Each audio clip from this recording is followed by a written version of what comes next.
Hello, welcome sa Cloud D Movie Recap.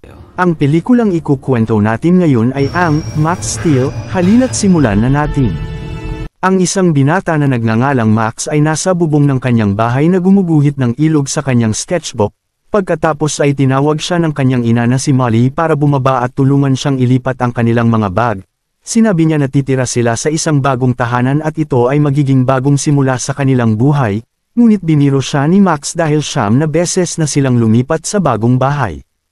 Ipinasok ni Max ang kanyang mga bag at tiningnan ang litrato ng kanyang yumaong ama, pagkatapos ay tinitingnan niya ang mga palamuting bituin na ginawa ng kanyang ama. Nang nakabukas ang TV ay napansin ng kanyang ina na may nangyayari sa kuryente, at napansin ni Max na may lumalabas sa kanyang kamay na nakakaapekto sa mga dekuryenteng device.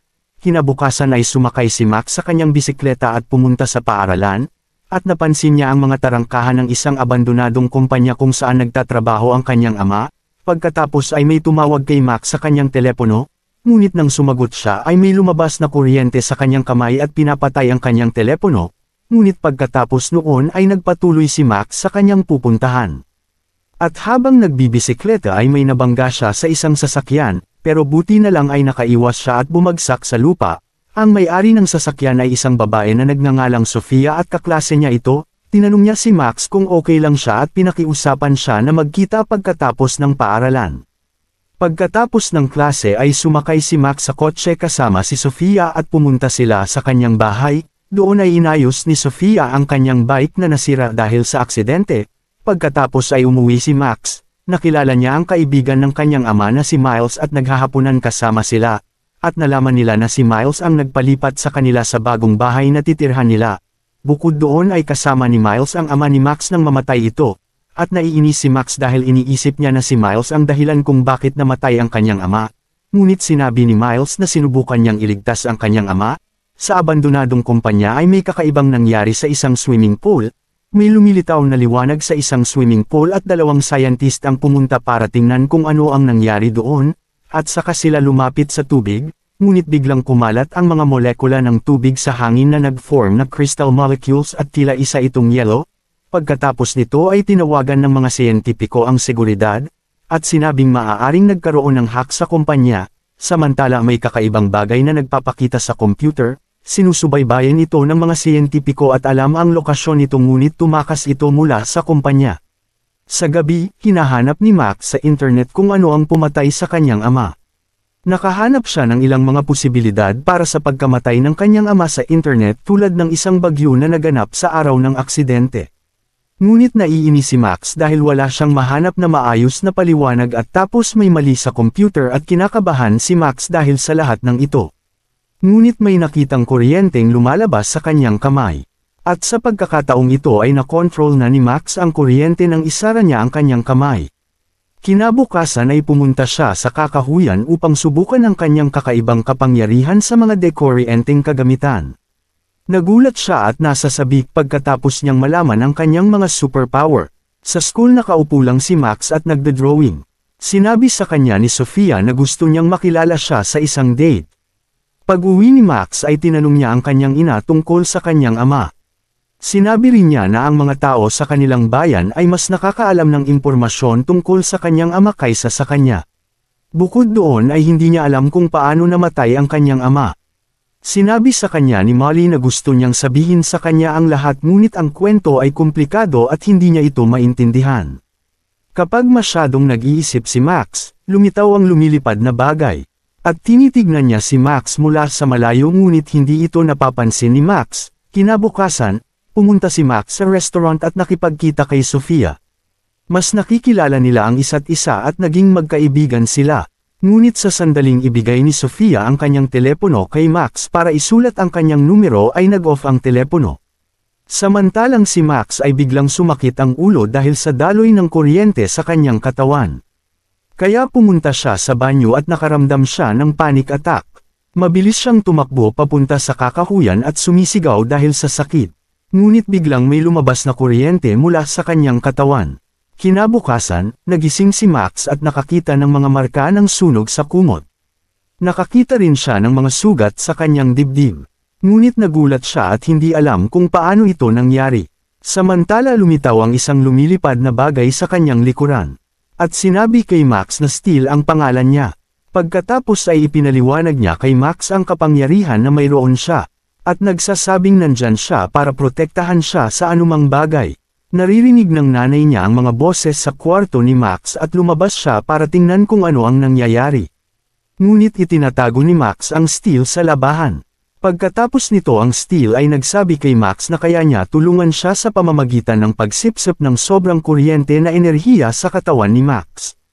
Pagkatapos ay pumunta sila sa kakahuyan at pinag-uusapan ang mga kapangyarihan na mayroon si Max. Ngunit may nakita silang isang itim na kotse at isang grupo ng mga thug na lumabas dito na may dalang mga armas at hinahanap nila ang Steel. Ngunit nakatakas sina Max at Steel at pareho silang lumayo sa mga armado. Maya-maya pumunta si Max sa school at nilagay si Steel sa bag niya. Ngunit malakas ang ingay ni Steel at nagtataka ang mga estudyante kung ano ang nangyayari. Pagkatapos ng klase, pumunta si Max sa isang abandonadong gusali. At sinabi sa kanya ni Steel ang mga kapangyarihan na mayroon si Max at kung paano gamitin ang mga ito. Pagkatapos ay sinubukan ni Max na maghanap ng paraan upang magamit ang kanyang kapangyarihan sa mas epektibong paraan. At sinabi sa kanya ni Steel na magagamit niya ang kanyang kapangyarihan para lumaban. Gayunpaman, nananatiling masaya si Max sa kanyang lakas at hindi naririnig ang sinasabi ni Steel. Ngayon alam na ni Max kung paano gamitin ang kanyang kapangyarihan ayon sa gusto niya at kaya niya din tumalon ng napakataas na distansya. Sinabi ni Steel kay Max na maaari siyang makiisa sa kanya. Pagkaraan ng ilang sandali ay nakita ni Max ang kanyang sarili na nakasuot ng suit ng armor at may mga flashback siya sa kanyang ama. Pagkatapos ay gusto ni Max na makipagkita kay Miles at sabihin sa kanya ang tungkol sa nangyayari sa kanya. Sa daan nakasalubong ni Max si Sofia at habang nag-uusap sila, muli niyang napansin ang itim na sasakyan. Kaya mabilis siyang tumakbo palayo at hindi maintindihan ni Sofia ang nangyayari.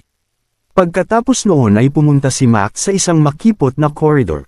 At sinabihan si Steel na dapat silang maghiwalay at lumayo sa isa't isa. Nang makalabas si Max sa corridor ay pinuntahan siya ni Sofia. Wala siyang sinasabi sa kanya at pinahatid siya sa abandonadong kumpanya. Habang nasa daan ay nag-uusap sila. At ikinwento ni Max ang kanyang paghihirap bilang isang bata dahil sa pagkamatay ng kanyang ama. Pagkatapos ay pumunta sila sa gusali ng kumpanya. Samantala, tinatanggap ni Miles sina Max at Sofia. At nakikiusap si Max na sabihin sa kanya ang nangyari sa kanyang ama. Pero walang sinasabi si Miles. Biglang nakaramdam na naman ng pananakit ng ulo si Max dahil sa pagdaloy ng kuryente sa kanyang katawan. Kaya dali-dali siyang umalis ng building at iniwan si Sofia doon ng mag-isa. Pero hindi maintindihan ni Sofia ang nangyayari kay Max. Pagkasapit ng gabi napansin ni Max ang bagay na nabubuo sa isang anyo kaya agad na nagtago si Max sa ilalim ng tren. Sa sandaling iyon ay may nakita siyang babaeng sumisigaw at biglang huminto ang sasakyan niya sa gitna ng bagyo. Tumakbo si Max at tinulungan siya. Kumukuha siya ng kuryente sa kanyang katawan at pinapaandar muli ang baterya ng sasakyan. Pagkatapos ay nagtatago siya sa isang garahe ng mga sasakyan. Ngunit ang garahe ay lumilipad sa hangin. At si Max ay muling nasa gitna ng bagyo. Ang bagyo ay tila naganyong alien at kaya nitong kontrolin ang hangin at tubig at nalaman niya na ang alien na ito ang pumatay sa kanyang ama. At ngayon ay gusto nitong patayin si Max buti na lang mabilis pumunta si Steel kay Max at sumanib ito sa kanya. Sinabi ni Steel kay Max kung paano niya malalabanan ang alien. Alam ni Max kung paano niya magagamit ang kanyang kapangyarihan sa Steel at nagawa nilang patayin ang alien. Nang bumagsak ang alien mula sa langit, nilapitan ito ni Max at napansin niya na kamukha nito si Steel. Sinubukan ni Steel na ipaliwanag at sinabi sa kanya na ang alien na ito ay isa sa mga masasamang alien sa kalawakan. At ito ang nilabanan nila ng kanyang ama. Ngunit hindi naniniwala si Max sa kanya, kaya umalis si Max at naglakad mag-isa. Tinawagan niya si Miles at sinabi na nag-aalala siya sa kanyang ina dahil sa mga armadong lalaking nagpakita. Samantala, sinabi ni Miles na maaaring kunin ng mga armadong tao si Molly sa lab kung saan nagtatrabaho ang ama ni Max. Pagkatapos noon ay pumunta si Max doon at nakita ang operating system ng Steel. Sa sandaling iyon, nagkaroon ng flashback si Max ng pagkamatay ng kanyang ama, na ang lab ay inaatake ng mga alien, at ang kanyang ama ay may parehong lakas tulad ni Max. Ang kanyang ama ay nasa isang aparato na ginawa upang ituon ng enerhiya para sa kanya habang nakikipaglaban siya sa mga alien. Ngunit si Miles ay kabilang sa mga alien. At nakakuha siya ng pagkakataon kunin ang kapangyarihan ng ama ni Max gamit ang isang device. Dahilan ng pagkamatay ng ama ni Max, dito na pagtanto ni Max na nais din ni Miles gawin iyon sa kanya. Samantala, si Miles ay kaisa ng isang alien at nakasuot ng baluti. Sinubukan ni Max labanan si Miles ngunit wala siyang laban dito. Nang subukan ni Max na kontrolin ang suit ni Miles gamit ang kanyang kapangyarihan, nabigo siya. Kaya pumasok si Max sa device kung saan namatay ang kanyang ama. At sa sandaling ito nakiisa siya kay Steel. Pagkatapos nito ay naging malakas si Max kaysa dati at nakipaglaban siya kay Miles. Pumasok ang mga armadong tao pero tinutulungan nila si Max. At tila inatasan sila ni Molly para protektahan si Max.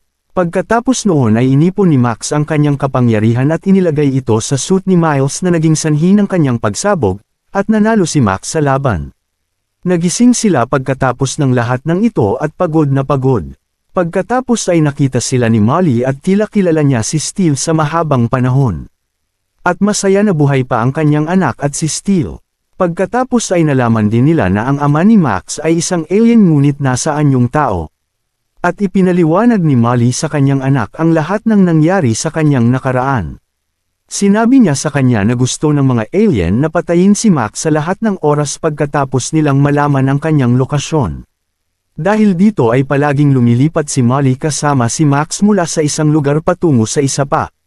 Mas nalaman ni Max ang nakaraan ng kanyang ama nang binuksan niya ang enerhiya sa mga bituin sa kisame ng kanyang silid. Nalaman niya na hindi lang mga dekorasyon ang mga iyon. Ang mga bituin ay nagpapakita ng 3 mapa ng kalawakan at nalaman ni Max ang planetang dating tinitirhan ng kanyang ama. Maya-maya pumunta si Max kay Sofia para humingi ng paumanhin sa pag-alis niya nang walang paliwanag. Sinasabi niya sa kanya na lagi siyang sanay na mamuhay ng mag-isa at nagpapasalamat sa kanyang pagiging kaibigan sa kanya. Pagkatapos ay binibigyan niya siya ng isang larawan na iginuhit niya noon para sa kanya. At pumayag silang magkita sa isang date. Pagkatapos noon ay lumakad at nakipag-isa si Max kay Steel at sabay silang lumipad.